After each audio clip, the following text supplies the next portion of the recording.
Bonjour les amis, aujourd'hui une nouvelle vidéo, une vidéo sur les téléviseurs. Et oui, sur les téléviseurs comme j'avais promis, autour de 600, 500, 600, un petit peu plus peut-être euros. C'est-à-dire que on m'a dit on peut pas se payer, tout le monde ne peut pas se payer des téléviseurs à 1500 euros. Qu'est-ce qu'on peut espérer avoir pour jouer par exemple à la PS5 et la Xbox Series X, je précise, parce que ce sera des téléviseurs 4K, c'est une des définitions que j'ai pris. Et donc la série S, normalement, ce serait plutôt du 1440p. On en reparlera dans une autre vidéo. Je vais également parler de Kena Bridge of Spirits. Eh oui, on a eu des nouvelles dessus, dessus ce jeu qui est assez fabuleux, qui m'avait beaucoup hypé durant la conférence de PlayStation, de la présentation des jeux de PlayStation. Et je vais parler en même temps de Assassin's Creed Valhalla, donc on a eu des nouvelles aussi. Et ce qui me fait dire que, on va dire, la guerre, entre guillemets, entre consoles, entre Microsoft et PlayStation, dans Sony, elle a un petit peu changé de visage. A tout de suite.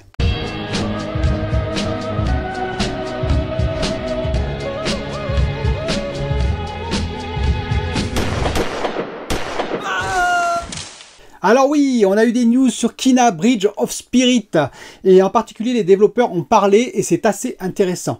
Ils ont développé sur la PS4 et sur le Unreal Engine 4, et ils ont eu pas mal de difficultés visiblement à faire rentrer, on va dire, tout leur code dans la PS4 pour que ça fonctionne tel qu'ils le voulaient.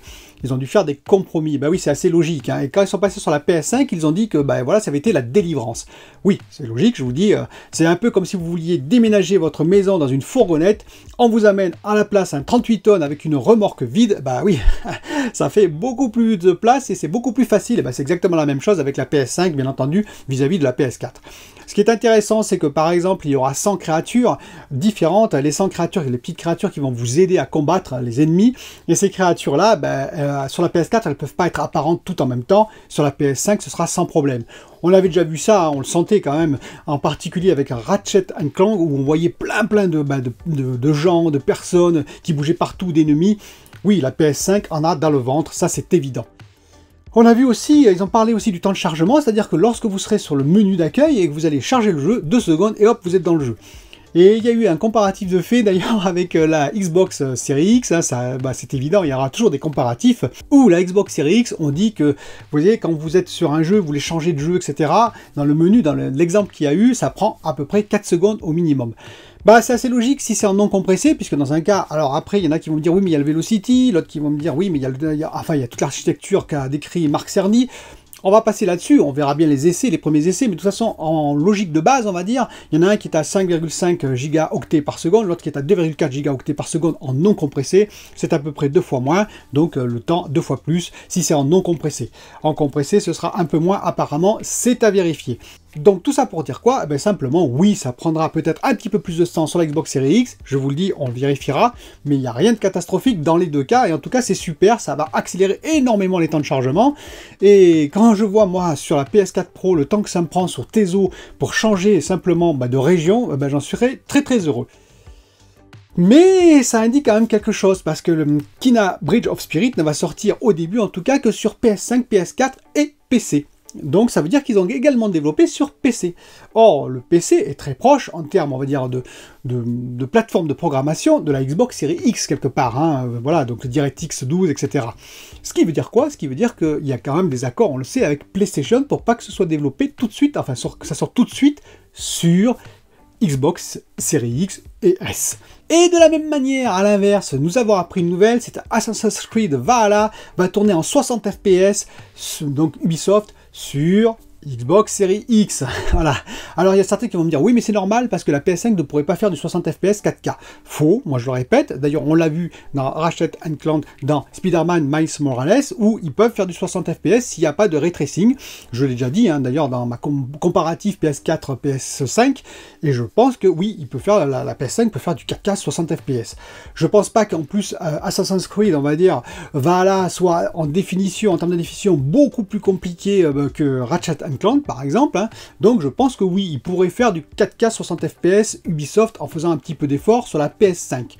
Mais il y a accord, et oui, il y a accord avec Microsoft, vous avez bien vu, par exemple, je vous rappelle que Watch Dogs Legion va sortir avec du ray tracing sur Xbox Series X. Donc, vous voyez, la guerre a un petit peu changé. C'est-à-dire qu'avant, on avait des exclus, et c'est les exclus qui faisaient la différence, on va dire. Et maintenant, c'est même les jeux tiers, c'est-à-dire les développeurs, les maisons de développement, les éditeurs qui vont maintenant donner un petit avantage, en tout cas au début, à l'un ou à l'autre, parce qu'il y a des accords commerciaux importants. Comme quoi, c'est vraiment cette génération, ça va très très loin en termes, on va dire, de guerre, entre guillemets. Bon. Et maintenant, nous allons passer aux téléviseurs. Et oui, je vous avais promis une vidéo avec des téléviseurs. On va dire, essayer de trouver des modèles entre 500, 600, voire 700 € maximum. Eh bien, écoutez, ça va être assez rapide. Je vais vous expliquer pourquoi. J'ai commencé à regarder. Oui, il existe quelques modèles en 55 pouces. Donc, parce que j'ai pris ce critère-là, 55 pouces. J'ai dit, bon, on va essayer de trouver quelque chose qui est le plus proche du gaming possible pour la PS5 Xbox Series X, puisque bien entendu, on n'arrivera jamais avec des performances qui sont proches de ce qu'on a, par exemple, à 1500 €, donc avec un Sony XH90, avec du LG, du C9 ou du B9, alors du B9, parce que le C9 est plus cher quand même, etc. Voilà, avec du Samsung, etc. Oui, mais tous les modèles que je vous ai cités sont bien entendu plus chers, ils sont autour des 1000 €, ils ne sont pas à 500, 600 €, même pas à 700 €. Et quand on regarde les modèles à 500, 600 €, il y en a, et oui, effectivement, mais ils pêchent par plein de défauts, des défauts de blooming importants, parce qu'ils ne sont pas en full LED, par exemple, ils sont en edge LED, c'est-à-dire l'éclairage sur les côtés, le rétro-éclairage sur les côtés, ce qui fait que voilà, l'uniformité n'est pas bonne, ou pas très bonne, on va dire, il y a pas mal de blooming, ils ne sont pas toujours en local dimming, par exemple, donc vous savez, avec des LED qui donnent des zones, il y a plein de défauts comme ça, la luminosité est généralement assez faible, on est plutôt à 350 candela par mètre carré, rarement plus, bref, il y a plein de défauts qui font que je me suis dit non.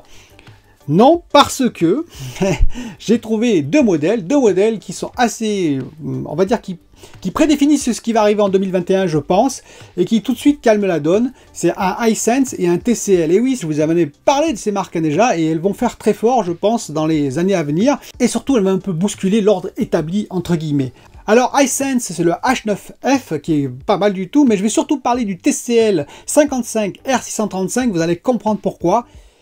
Qui a un seul gros défaut, mais qui a pas mal d'avantages. Alors attention, les tests ne sont pas encore arrivés, car c'est un modèle qui est nouveau, voilà.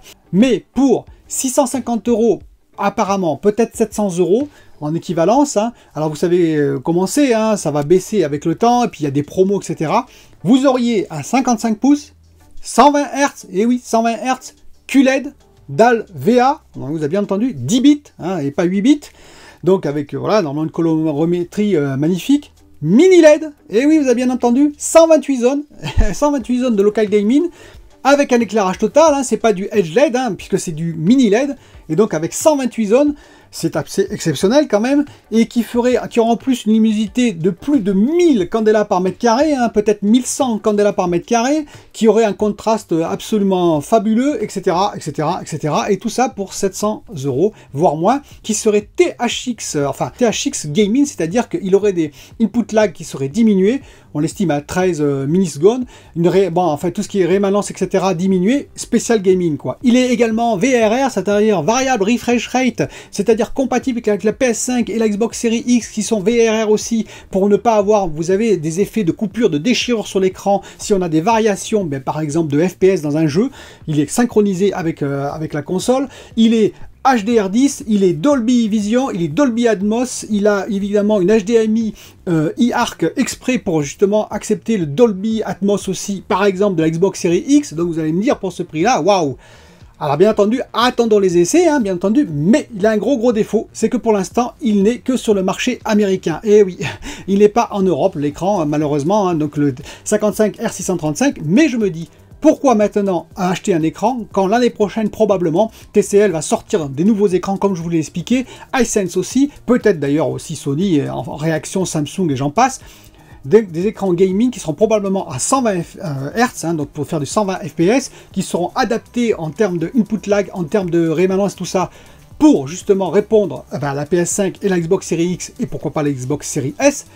Je dis voilà, c'est pour ça que je vais tout de suite tempérer, je ne vais pas faire de longs discours sur d'autres écrans. Je pense que si vous avez un peu de temps, prenez du temps, attendez, je dirais, quelques mois, tout ça, ça va se décanter et on y aura des nouveaux écrans sur la zone européenne et en France qui seront tout à fait accessibles et qui seront même très intéressants au vu des spécifications que je vous ai données. Voilà. Cette vidéo est terminée, elle est assez courte hein, finalement, mais je préfère, je dirais, temporiser au lieu de vous donner des écrans qui seront, bon, je vous dis, qui manquent de luminosité, qui ont plein de petits problèmes, attendre les essais sur des écrans comme ça et voir ce que ça va donner l'année prochaine. Je vous dis à bientôt pour une autre vidéo.